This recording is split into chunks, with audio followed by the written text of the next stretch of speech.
What's the biggest difference between the public's perception of prison life and what you've found to be reality? Well, that's a good question. I think, most of the time you're reading about the Scott Petersons or the Charles Mansons or, high-profile inmates that go in, and then basically the story stops. So there's not a lot of media coverage, aside from shows like Lockup or Inside or Cell Dogs. I think that's why the shows do so well, is that, it's a chance to see something you rarely see.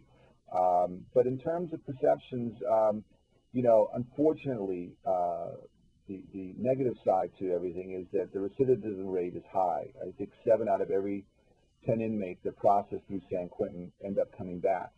So you could have an argument to say, well, then, is the system rehabilitating or just housing inmates? If they're housing, the problem we have here in California is there's no room.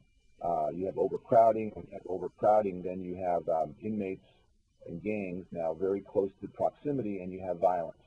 So I think the perception really comes from shows like Oz on HBO or Shawshank Redemption, where you're seeing amazing, prison breaks and, incredible dialogue. But when it comes down to it, I'd say 90% of prison life is very boring, very routine.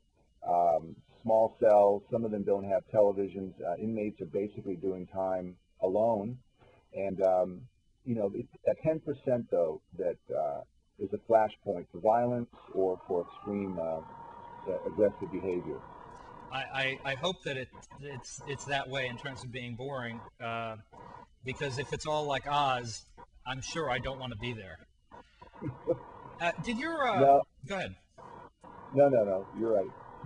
Did any of your political views change as a result of doing this show with regards to prison and jail time? Well, it does put you in contact with people who should never, ever be released, and will tell you straight out that if they are released, they would commit a crime. So I think I've probably become much more conservative in my views on, death penalty and incarceration.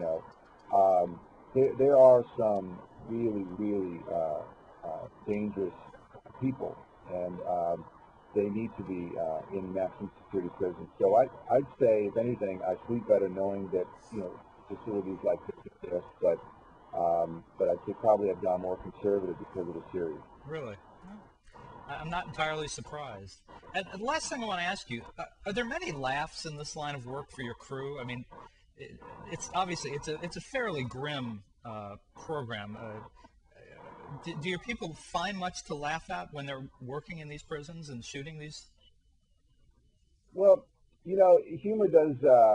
Humor in intense environments, extreme environments, humor does come into play because it's a chance to kind of break the ice. And there have been times, especially with staff, when you're there 4 months, you're doing time, and they play practical jokes on us, and nothing that threw us off too much, but the staff definitely took us in and kind of showed us, there is a lighter side of prison life. I mean, when you think about it, it's like I said earlier, it's a city, and so the city life, or whether it's the cantina, and you've got inmates are making money to buy certain products, whether it's candy or cigarettes, or whether it's a rap group out in the yard that can play a very, very entertaining song.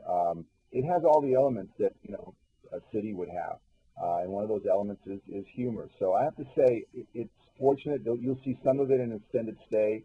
You'll see that it's not just all shanks and riots. You will see a human side, and you will see a lighter side, because that's just part of life.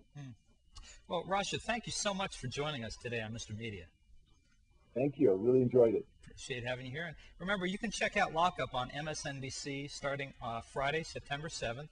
Airs in the evening. Check your local listings for the exact time and date where you are. And folks, if you'd like to keep up with Mr. Media's Friday interviews, you can subscribe to the site via email at www.mrmedia.com. You can also subscribe to the audio and now video feed in the podcast section of iTunes. Thanks for joining us. Come back again next week for another Fridays with Mr. Media.